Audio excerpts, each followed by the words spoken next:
हर इंसान जिसने ट्रेनिंग शुरू की उसने यही सपना देखा था, फाइनेंशियल फ्रीडम का। लेकिन असलियत क्या है? ज्यादातर लोग कुछ ही हफ्तों में हार मान लेते हैं क्योंकि उन्हें कोई रोड मैप ही नहीं मिलता। लेकिन सोचिए, अगर कोई कहे सिर्फ 30 दिन स्टेप बाय स्टेप चलो और तुम मार्केट को समझना शुरू कर दोगे, क्या यह पॉसिबल नहीं है? आज हम 30 दिन का एक ऐसा रोड मैप बताएंगे जिसमें हम मार्केट एक्सपर्ट बनने की बात नहीं कर रहा, करोड़पति बनने की बात भी नहीं कर रहा। बस इतना कि 30 दिन बाद आप खुद को पहचान पाओ कि हाँ, अब मैं ट्रेडर की तरह सोच सकता हूं। अब सवाल यह है कि 30 दिन में करना क्या है, क्योंकि बिना मैप के कोई भी रास्ता डरावना होता है। इन 30 दिनों में हर दिन आपको एक हैबिट, एक प्रैक्टिस, एक चेक पॉइंट मिलेगा। छोटे छोटे कदम, लेकिन वही कदम आपको जीरो से ट्रेडर की थिंकिंग तक ले जाएंगे। ये 30 दिन रिजल्ट के लिए नहीं है, ये 30 दिन रिसेट के लिए है। ये 30 दिन स्ट्रेटेजी ढूंढने के लिए नहीं है, खुद को स्ट्रेटेजी बनाने के लिए है। मार्केट की भाषा सीखना, लॉस से दोस्ती करना, प्रॉफिट के साथ पेशेंस रखना, ये सब एक ही झटके में नहीं आता, लेकिन 30 दिन की जर्नी में आना शुरू हो जाता है। और सच मानो, अगर एक महीना ईमानदारी से प्रोसेसर को दिया तो जिंदगी का अगला महीना आपको अलग नजर आएगा। ट्रेनिंग आपकी जिंदगी बदल सकती है, लेकिन उससे पहले आपको अपनी 30 दिन की थिंकिंग बदलनी होगी। शुरू करने से पहले मैं आपसे एक छोटी सी रिक्वेस्ट करना चाहता हूं। अगर आप चैनल पर नए हैं तो इसे सब्सक्राइब जरूर करें और वीडियो को लाइक करना बिल्कुल न भूलें। अब आइए शुरू करते हैं। पहला दिन हमेशा सबसे मुश्किल होता है, क्योंकि उस दिन आपको मार्केट में एंट्री नहीं करनी है, बल्कि अपने दिमाग से एग्जिट करनी है। एग्जिट किससे? उन पुरानी आदतों से जो आपको अब तक फ्यूज करती रही है। कई लोग मार्केट में आते ही पहला ट्रेड डाल देते हैं, सोचते हैं कि यही सीखने का तरीका है, लेकिन असली सीख वहीं से शुरू होती है जब आप खुद से कहे आज मैं ट्रेड नहीं करूंगा। ये सुनने में आसान लगता है, लेकिन असल में यही सबसे बड़ा चैलेंज है, क्योंकि दिल कहेगा देखो ये स्टॉक भाग रहा है, एंट्री कर लो, और दिमाग कहेगा नहीं, आज सिर्फ ऑब्जर्व करना है। इस टग ऑफ वॉर में जो जीतता है वही आपकी ट्रेनिंग जर्नी का असली शेप तय करता है। मुझे याद है जब मैंने पहली बार मार्केट खोलकर सिर्फ ऑब्जर्व करने का सोचा तो 10 मिनट भी टिक नहीं पाया। हाथ कांपने लगे, दिल कहने लगा देखो ये प्रॉफिट छूट जाएगा, और उसी दिन मैंने पहली गलती कर दी। एंट्री ली और 5 मिनट बाद वही लॉस बन गया। उस लॉस की टेंशन प्रॉफिट से कहीं ज्यादा भारी पड़ी। उस दिन मैंने समझा कि सबसे मुश्किल ट्रेड वो है जब आपको ट्रेड नहीं करना होता। यही पहला लेसन है, मार्केट की स्पीड से नहीं, अपनी स्पीड से जीना सीखना। ये वैसा ही है जैसे कोई बिगिनर ड्राइवर पहली बार गाड़ी चलाने बैठे और बिना क्लच दबाए ही गियर बदलने लगे। गाड़ी झटका मारकर बंद हो जाएगी। मार्केट भी वही झटका देता है अगर शुरुआत में कंट्रोल नहीं सीखा तो सिस्टम चाहे कितना भी स्ट्रांग हो, रिजल्ट एक ही होगा। एक्सीडेंट और एक्सीडेंट का दर्द सिर्फ पैसा नहीं, सेल्फ कॉन्फिडेंस भी खो देता है। डे 1 का मकसद सिर्फ ये है कि आप खुद को ट्रेनिंग स्क्रीन पर कंट्रोल करना सीखें। चार्ट्स देखिए, प्रेसेस की मूवमेंट महसूस कीजिए, नोट्स बनाइए, लेकिन एंट्री मत कीजिए। अगर आपको लगे कि मैं बिना एंट्री किए बोर हो रहा हूं तो समझ लीजिए यही आपकी सबसे बड़ी कमजोरी है, क्योंकि ट्रेनिंग बोरेडोम हैंडल करने का ही दूसरा नाम है। हर प्राइस एक्शन के पीछे जो ड्रामा चलता है उसे ऑब्जर्व करना ही पहला स्टेप है। मैं आपको एक रियल स्टोरी सुनाता हूं। एक ट्रेडर था जो मार्केट में नया नया आया था। उसने कसम खाई कि पहले महीने एक भी ट्रेड नहीं करेगा, सिर्फ ऑब्जर्व करेगा। उसके दोस्त हंसते थे, कहते थे बिना ट्रेड किए ट्रेडर कैसे बनेगा। लेकिन 30 दिन बाद वही ट्रेडर उन दोस्तों से कहीं आगे था, क्योंकि उसने अपनी आदत बना ली थी स्क्रीन को ऑब्जर्व करने की, पैटर्न्स पहचानने की और एंट्री से पहले 100 बार सोचने की। बाद में जब उसने ट्रेड शुरू किया तो उसकी एक्यूरेसी सबको चौंका देती थी। मार्केट को बिना ट्रेड किए देखना वैसे ही है जैसे क्रिकेट का फन स्टेडियम जाकर। सिर्फ फील्डिंग पोजीशन ऑब्जर्व करे, शुरू में मजा नहीं आएगा, लेकिन धीरे धीरे समझ आने लगेगा कि फील्डर्स कहां खड़े हैं, बॉलर की बॉडी लैंग्वेज क्या कहती है और बैट्समैन कब रिस्क लेगा। यही नॉलेज बाद में गेम का असली मजा दिलाती है। ट्रेनिंग में भी ऐसा ही है। डे एक आपको ये सिखाता है कि मार्केट के प्रेशर में आपका माइंड कैसे रिएक्ट करता है, और अगर आप खुद को एंट्री से रोक पाए तो समझ लीजिए आपने मार्केट का पहला एग्जाम पास कर लिया, क्योंकि जिसने अपने आप पर कंट्रोल सीख लिया, मार्केट उसके लिए कभी भी मॉन्स्टर नहीं रहेगा। ये सिर्फ एक दिन की प्रैक्टिस नहीं है, ये एक सीड है जो आने वाले 29 दिनों में स्ट्रांग ट्री बन जाएगा। दूसरे दिन की सबसे बड़ी लड़ाई ये होती है कि आप खुद को पिछले दिन की सोच से अलग रख पाए। पहले दिन अगर आपने एंट्री नहीं ली तो मन के किसी कोने में गर्व भी होगा और थकान भी। गर्व इसलिए कि आपने खुद पर काबू पाया, और थकान इसलिए कि मैंने ट्रेनिंग ही तो नहीं की, लेकिन यही तो रियलाइजेशन का समय है। डे 2 पर आपको समझना है कि मार्केट सिर्फ बाय सेल का गेम नहीं है, मार्केट साइकोलॉजी का गेम है, और ये साइकोलॉजी शुरू होती है ऑब्जर्वेशन को हैबिट बनाने से। किसी भी ट्रेडर से पूछो, तुम्हें सबसे ज्यादा क्या मारता है? जवाब लगभग हमेशा एक जैसा होगा। ओवर ट्राइडिंग और ओवर ट्राइडिंग तब होती है जब आप मार्केट को एक रेस की तरह ट्रीट करते हैं, जबकि मार्केट एक मैराथन है। सोचिए अगर कोई मैराथन दौड़ने निकले और पहले ही किलोमीटर में स्प्रिंट करने लगे तो 5 किलोमीटर बाद गिरकर हाफने लगेगा।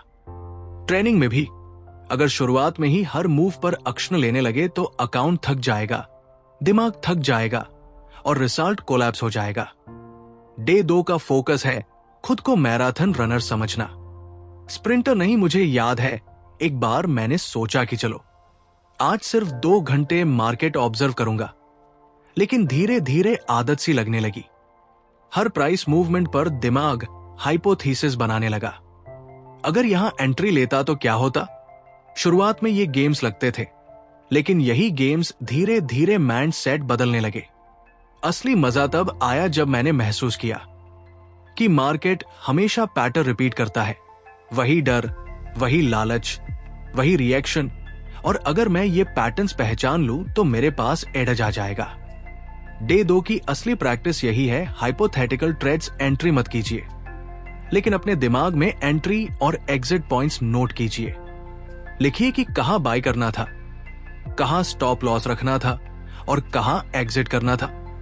शाम को चार्ट देखकर कंपेयर कीजिए कि आपका हाइपोथेटिकल ट्रेड सही होता या नहीं। शुरुआत में शायद 70% गलत होगा, लेकिन यही तो प्रोसेसर है, क्योंकि हर गलती आपको ये सिखाती है कि मार्केट आपकी स्पीड से नहीं अपनी स्पीड से चलता है। ये वैसा ही है जैसे कोई इंसान गिटार बजाना सीख रहा हो। पहले दिन उसने स्ट्रिंग्स छुई, दूसरे दिन वो हाइपोथेटिकल ट्यून बजाने की कोशिश करता है। आवाज बुरी लगेगी, ताल बिगड़ जाएगी, लेकिन दिमाग म्यूजिक के फ्लो को समझना शुरू कर देता है, और यही फ्लो धीरे धीरे रिदम में बदलता है। मार्केट भी एक रिदम है। प्राइस ऊपर नीचे जाते हैं, लेकिन असल रिदम है कि भीड़ का पैनिक करती है और कब एक्साइटेड होती है। यही रिदम पकड़ना ट्रेनिंग का सोल है। कई बार लोग पूछते हैं प्रॉफिट कब मिलेगा? मैं उनसे कहता हूं प्रॉफिट तब मिलेगा जब तुम मार्केट की लैंग्वेज समझोगे, और लैंग्वेज सीखने के लिए 30 दिन का ये एक्सरसाइज बेस्ट है। सोचिए अगर कोई बच्चा इंग्लिश बोलना सीख रहा है तो पहले दिन से परफेक्ट सेंटेंसेस नहीं बनाएगा। पहले वो ऑब्जर्व करेगा, फिर रिपीट करेगा, फिर गलतियां करेगा, और धीरे धीरे फ्लुएंट हो जाएगा। मार्केट की लैंग्वेज भी ऐसी ही है, और डे 2 से ये जर्नी शुरू होती है। डे 2 पर एक और चीज सीखनी है, पेशेंस की ताकत। पेशेंस का मतलब है इंतजार करना, लेकिन एम्प्टी हैंडेड नहीं। ये एक्टिव पेशेंस है, मतलब स्क्रीन को देखते रहना, हाइपोथेटिकल ट्रेड्स नोट करना और दिमाग को ट्रेन करना। पेशेंस वही है जो किसान बीज बोकर हर दिन खेत देखने जाता है। वो जानता है कि अंकुर एक ही दिन में नहीं निकलेगा, लेकिन देखना उसकी आदत है। ट्रेनिंग में भी यही है, रिजल्ट देर से आएगा, लेकिन ऑब्जर्व करना आपकी आदत होनी चाहिए। डे 2 आपको एक गहरा एहसास देता है कि मार्केट में एंट्री लेना आसान है, लेकिन एंट्री रोकना सबसे मुश्किल। और जिसने ये स्किल सीख लिया वो आधा बैटल जीत चुका है। जब आप बिना एक्चुअल ट्रेड किए भी खुद को ट्रेडर महसूस करने लगते हो तो समझ लीजिए आपकी ट्रेनिंग सही डायरेक्शन में है। ये वो स्टेप है जो आने वाले दिनों में आपको इमोशनल कंट्रोल देगा, और इमोशनल कंट्रोल के बिना ट्रेनिंग वैसी है जैसे बिना ब्रेक की कार तेज चलेगी, लेकिन कृश होना तय है। डे 3 से लेकर डे 15 तक की जर्नी किसी भी ट्रेडर के लिए वो फेस होती है जहां असली की ट्रांसफॉर्मेशन शुरू होता है। पहले 2 दिन आप सिर्फ अपने दिमाग को सिग्नल दे रहे थे कि कंट्रोल करना है, लेकिन अब कंट्रोल से आगे बढ़कर स्ट्रक्चर बनाना है। डे 3 पर सबसे पहली चीज जो आपको करनी है वो है जर्नल शुरू करना।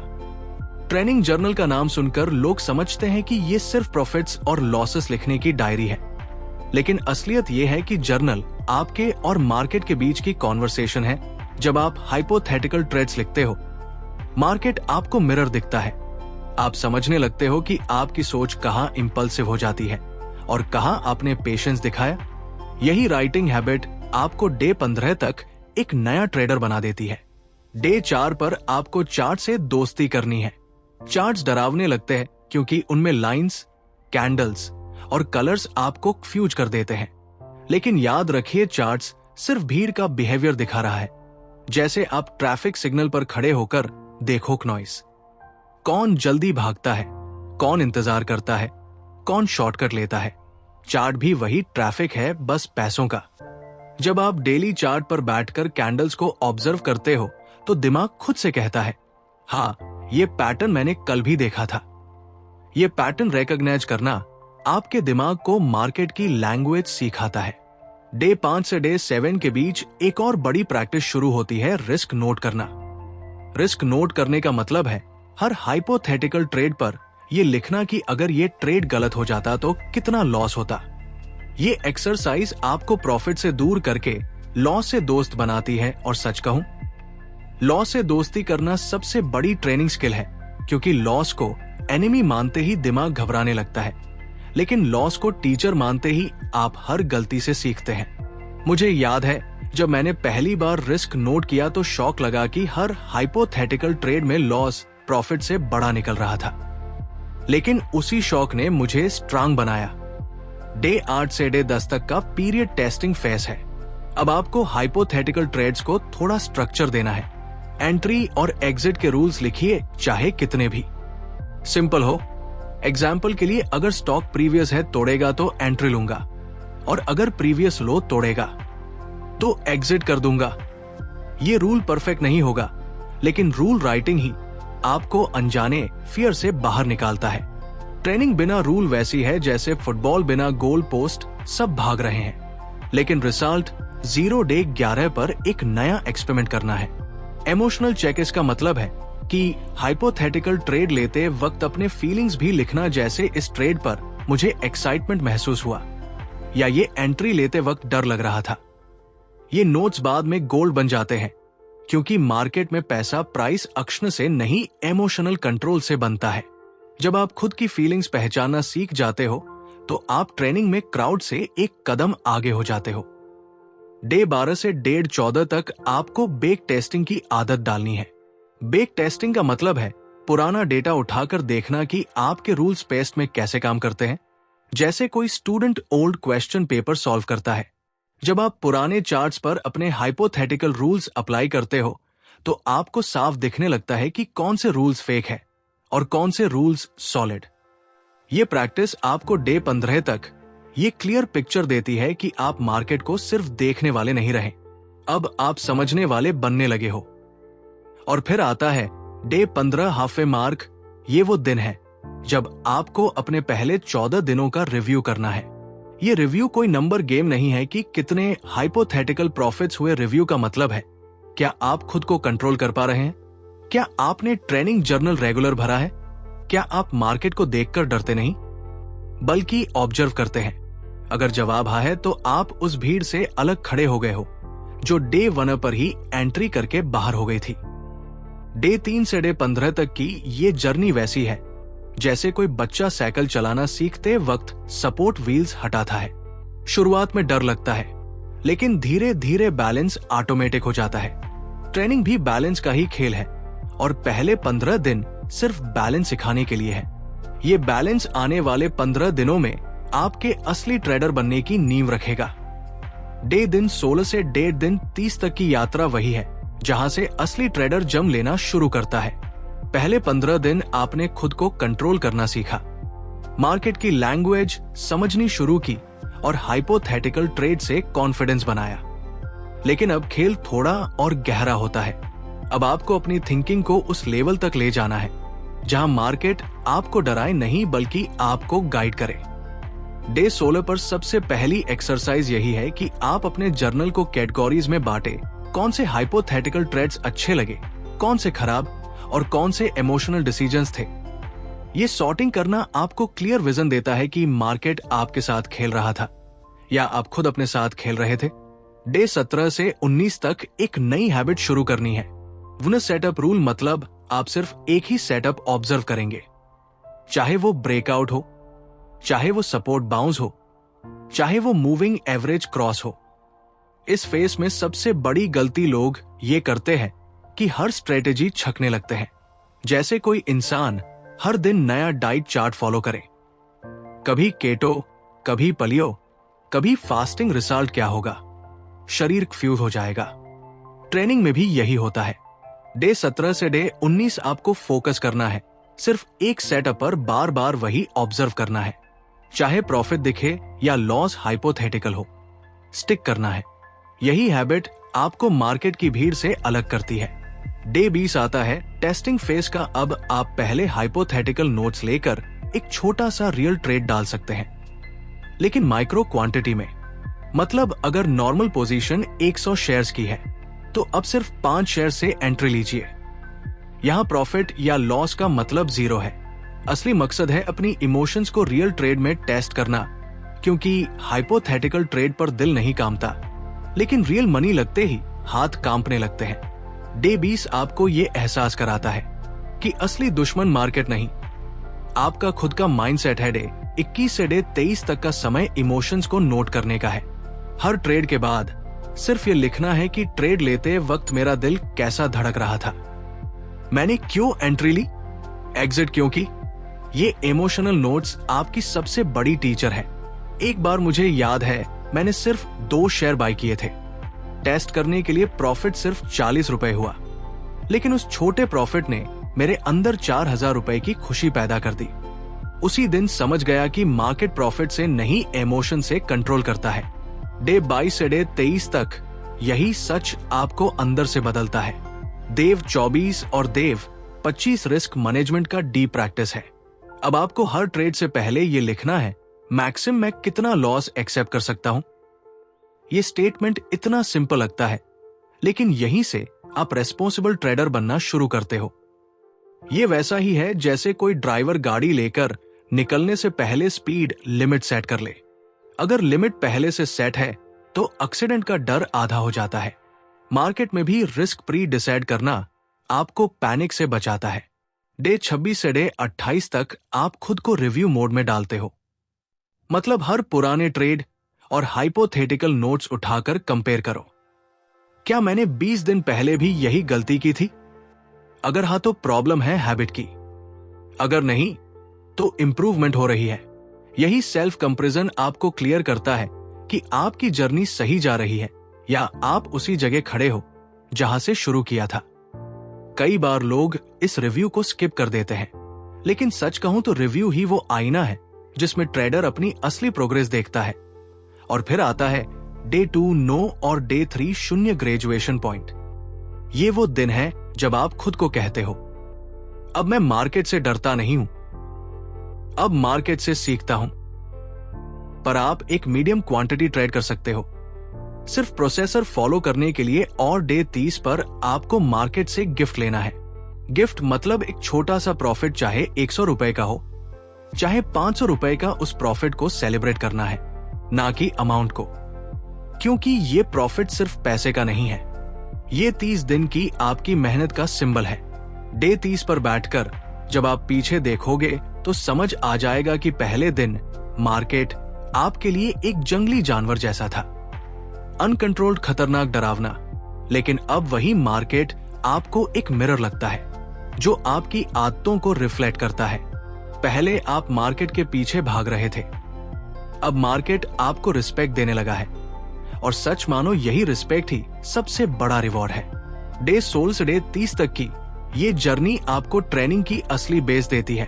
अब आप जानते हो कि हर ट्रेड प्रॉफिट नहीं देगा, लेकिन हर ट्रेड आपको स्ट्रांगर बनाएगा। अब आप समझते हो कि मार्केट जैकपॉट नहीं है, मार्केट एक क्लासरूम है, और इस क्लासरूम में हर दिन की अटेंडेंस ही आपकी असली सक्सेस है। अब अगर ये 30 दिन आपने सच में फॉलो किए तो मार्केट आपके लिए सिर्फ नंबर गेम नहीं रहेगा, बल्कि कैरेक्टर बिल्डिंग का प्रोसेसर बन जाएगा। अगर ये वीडियो दिल को छू गया हो तो सब्सक्राइब करना मत भूलिए